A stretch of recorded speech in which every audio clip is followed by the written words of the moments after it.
So let's talk about this word. Where does it come from? What does it mean? And how can we manage it? The fascinating statistics that you see on the screen right now indicates how much of the word has been used in our literature up to this point in time, probably indirectly indicating how we might be using this word or how often we might be using this word in our daily lives. So the word is a noun. Its synonyms are terror, horror, panic, agitation, just to mention a few, including anxiety. I can't mention all of them at this moment in time, but there's so many of them. Have you guessed the word? If you said fear, then you're absolutely right. I'm going to talk about this word from 5 perspectives. The first one is going to be the origin. So the word fear originates from the English word fear, which meant danger or calamity. This word evolved from Proto-Germanic word feras, which means ambush or danger.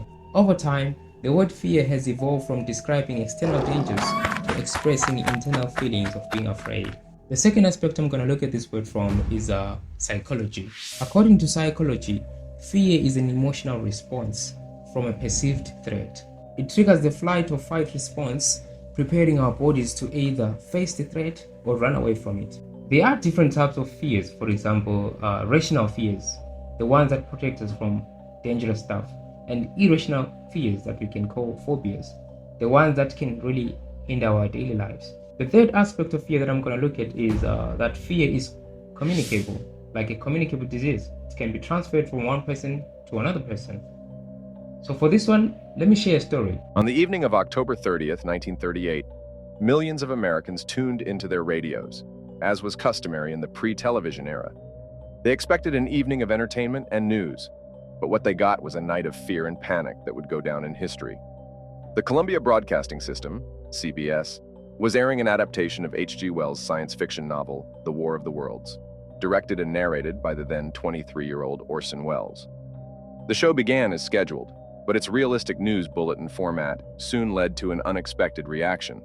The broadcast was designed to sound like a series of live news reports interrupting regular programming. The show started with an ordinary weather report and then transitioned into a seemingly innocent music program. But soon, the music was interrupted by a news flash about strange explosions observed on Mars.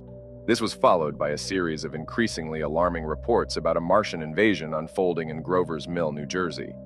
Listeners who missed the introduction, which clearly stated that the broadcast was a fictional drama, were thrown into a state of panic.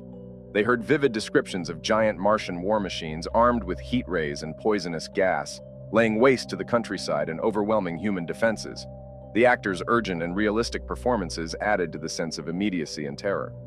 As the broadcast continued, more news bulletins described the chaos and destruction wrought by the invaders. The realism was so convincing that many listeners believed they were hearing live coverage of an actual alien invasion. Panic spread like wildfire. People called their local police stations, newspapers, and even tried to flee their homes. In some areas, there were reports of traffic jams as people attempted to escape the perceived danger. The next day, newspapers were filled with accounts of the panic. Headlines screamed about the mass hysteria caused by the broadcast.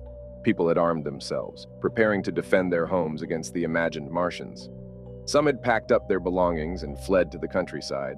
The power of the broadcast lay in its ability to tap into the listeners' deepest fears, showing how easily fear could be spread through the media. Orson Welles and his team were stunned by the reaction. They had not intended to cause such a scare. The incident led to widespread discussions about the responsibility of broadcasters and the potential for mass media to influence public perception and behavior. So the story that you just listened to explains how fear can really dilute a society and really cause a lot of economic and social problems. So with that being said, how can we really manage fear? And what do I know about it, whatever I read about it? Well, I read a book called The 10X Rule by Grant Cardone, and he talks about fear as false events appearing real, the psychological part of fear. So how does fear affect you, and how do you really develop fear?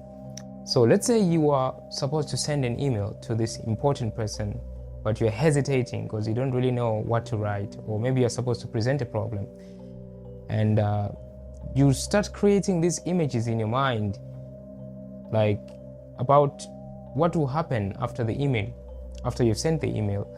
And most of the times it has been proven that what you think is not really what will happen after you have done the action. So this guy describes fear as false evidence appearing real, which means it's evidence that you create in your mind and it appears real to you because you think about it again and again.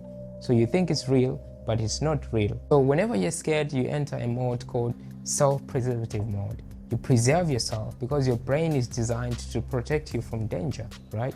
So everything that you're scared of, you will never approach because you're now preserving yourself. You're now distancing yourself from those things. Another man says fear is ignorance. Fear is another form of ignorance. So how is that? Think about the things that you're scared of that you have never really approached or you have never really tried to draw closer and look into them. So when I was in the rural areas, we used to get told like scorpions are dangerous. Whenever you see one, kill it, right? We were afraid of scorpions.